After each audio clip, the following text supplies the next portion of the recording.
Bhavnagar university કેમ્પસમાં એબીવીપીના college પ્રમુખ ઉપર હુમલો, વિદ્યાર્થીઓની સુરક્ષાને લઈ ઉઠા સવાલો। કોલેજમાં અભ્યાસ કરતા 4 જેટલા વિધર્મી લોકો એ 2 વિદ્યાર્થીઓ ઉપર હુમલો કર્યો હોવાની નોંધાઈ પોલીસ ફરિયાદ। વિદ્યાર્થીઓ વચ્ચે પાર્કિંગ મામલે બોલાચાલી થયેલ, જેની દાઝ રાખીને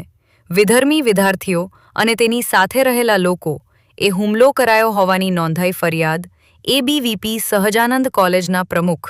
પ્રિયરાજસિંહ પરમાર અને તેના મિત્ર હર્ષ ચૌહાણ ઉપર કરાયો હુમલો। 9 જુલાઈએ એ પ્રિયરાજસિંહ પરમારને અમન આસફ ખોખર વચ્ચે પાર્કિંગ મામલે બોલાચાલી થઈ હતી,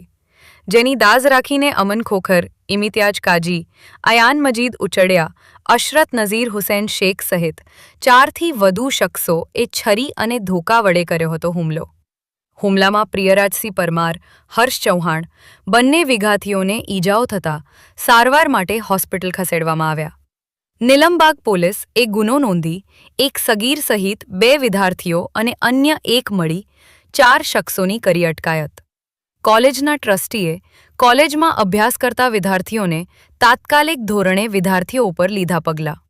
સમગ્ર બનાવને લઈ બજરંગ દળ, વીએચપી, એનએસયુઆઈ, એબીવીપી સહિતના સંગઠનો એ કોલેજમાં કરી ઉગ્ર રજૂઆત। અહેવાલ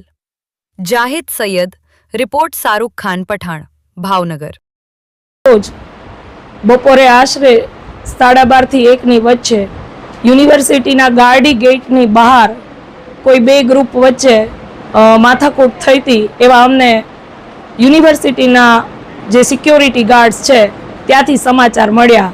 એ દિવસે કોલેજમાં અમને જેવી ખબર પડી એટલે અમે અહીંયાથી ગાડી લઈ અને ગાડી ગેટ સુધી જસ્ટ કે અમારી કોલેજના કોઈ વિદ્યાર્થીએ કાંઈ કર્યું કે નહીં એ તપાસવા માટે ગયા હતા, પણ ત્યાં તો એ બધા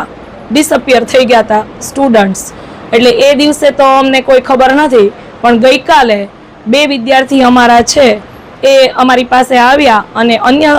2 વિદ્યાર્થી અમારી કોલેજના કોઈ છે એમણે એમની ઉપર ગાર્ડી ગેટની બહારનો જે ભાગ છે એટલે કોલેજ કેમ્પસથી ઘણે દૂર ત્યાં આગળ ફરીવાર કાંઈ માથાકૂટ થઈ અને એમને મારવામાં આવ્યો એવી રજૂઆત અમારી પાસે કરવામાં આવી છે। એ અનુસંધાને આગલા દિવસે જ અમે એક વિદ્યાર્થી અને એના વાલીને અહીં બોલાવેલા હતા, ત્યારે આ જે ઘટનાગ્રસ્ત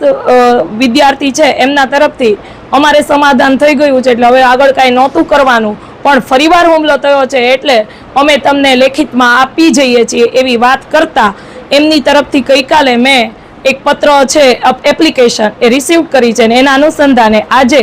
અમે એ જે કોઈ આરોપીઓ કહેવાતા છે એમને ત્રણેયને પત્ર લખી, કારણ કે 3 વિદ્યાર્થી અમારા છે, એક કોઈ અન્ય કોલેજનો કે બહારનો વિદ્યાર્થી છે, એટલે એમને તાત્કાલિક એમના પેરેન્ટ સાથે ફોન નથી રિસીવ થતા, એટલે પેરેન્ટ સાથે 17 તારીખે સવારે રૂબરૂ બોલાવવામાં આવ્યા છે અને તાત્કાલિક અસરથી અત્યારે અમારી જે LMS સિસ્ટમ છે, લર્નિંગ મેનેજમેન્ટ સોફ્ટવેર, એમાંથી એમને બ્લોક કરી દેવામાં આવ્યા છે, ગૂગલ ક્લાસમાંથી પણ એમને હટાવી દેવામાં આવ્યા છે અને 17 તારીખે એમને એક વખત સાંભળવાની તક આપ્યા પછી સંસ્થા પ્રશાસન તરફથી આગળની કાર્યવાહી છે